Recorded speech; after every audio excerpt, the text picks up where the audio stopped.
Salam sejahtera Malaysia, terima kasih kerana menonton video-video dalam channel ini.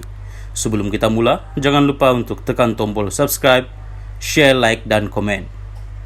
Let's go!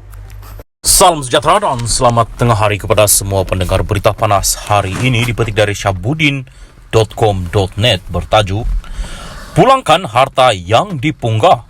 Berita penuh.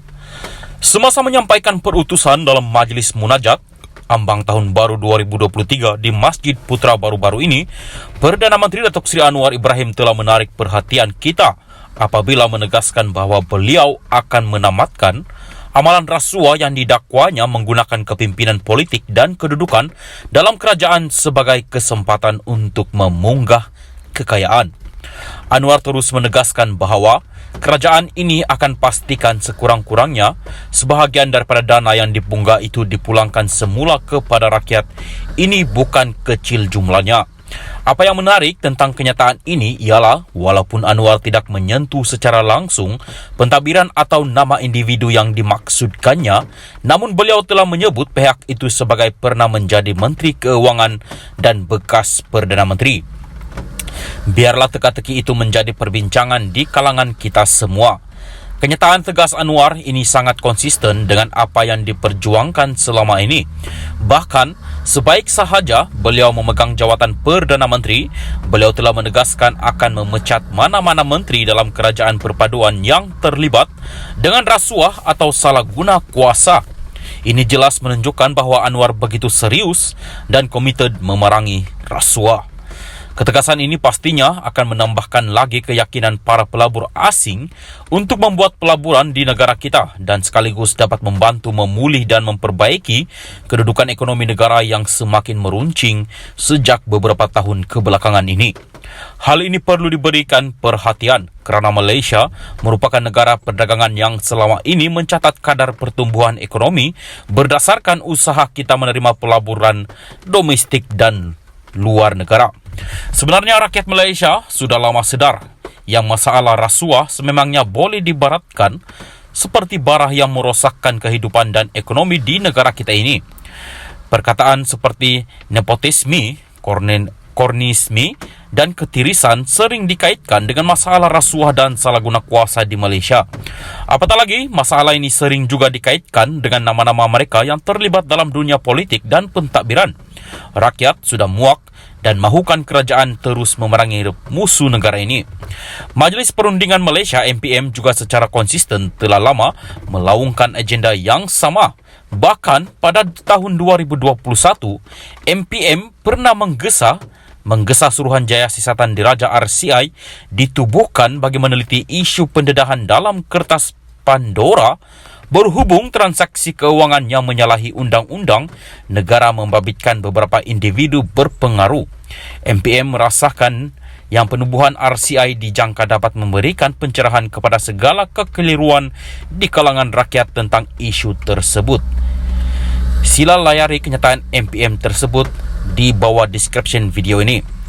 Kertas Pandora bukanlah satu isu baru. Bahkan semasa Anwar menjadi ketua pembangkang, beliau pernah meminta kerajaan ketika itu untuk segera menyiasat segala pendedahan dalam Pandora Papers. Gesaan Anwar itu boleh dibaca juga di bawah description video ini.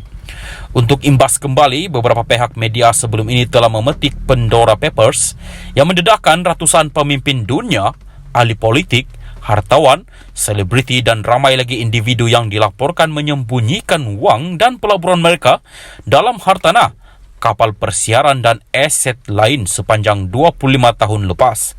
Ini didedahkan menerusi 12 juta fail yang dimiliki 14 firma di serata dunia.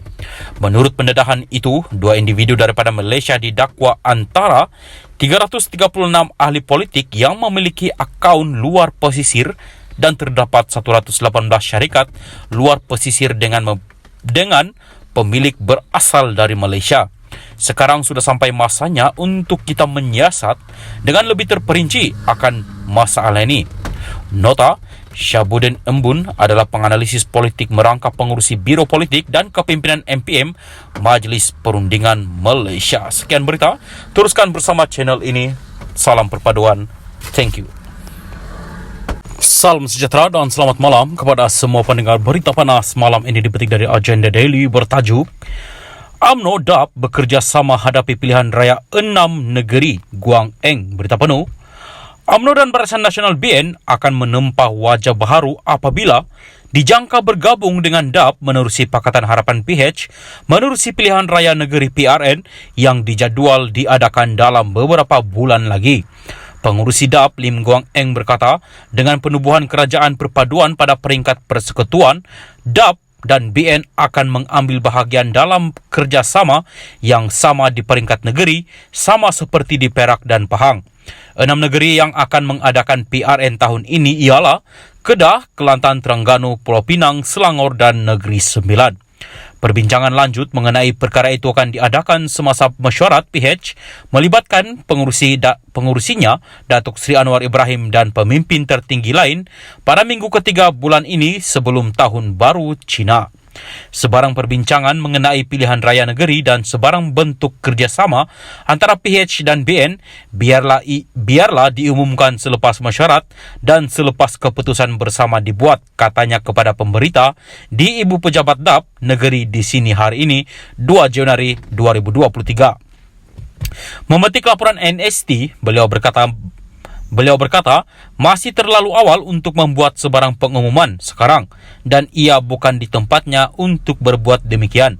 Namun pada dasarnya, Guang Eng berkata kerjasama politik akan melibatkan penubuhan kerajaan PHBN pada peringkat persekutuan. Jika tidak kerjasama dalam PRN, saya tidak fikir kerajaan PHBN akan berterusan. Jadi dengan itu, sudah tentu bukan sahaja peringkat kerajaan, malah kerjasama politik juga akan berlaku. Tetapi sekali lagi, saya rasa kita perlu menunggu mesyuarat yang akan diadakan sebelum sebarang kerja boleh dimulakan, tambahnya. Ditanya mengenai penerimaan penyokong DAP terhadap BN kerana kedua-duanya sebelum ini musuh politik, Guang Eng berkata kedua-dua parti perlu memahami antara satu sama lain dalam situasi politik semasa. Beliau menambah bahawa dengan tiada parti yang mempunyai majoriti kursi, ia adalah perlu untuk kerajaan yang stabil. Dalam hal ini kita mesti membentuk kerajaan perpaduan seperti yang diperakukan oleh Yang di-Pertuan Agong Al-Sultan Abdullah Riayatuddin Al-Mustafa Bilal Shah.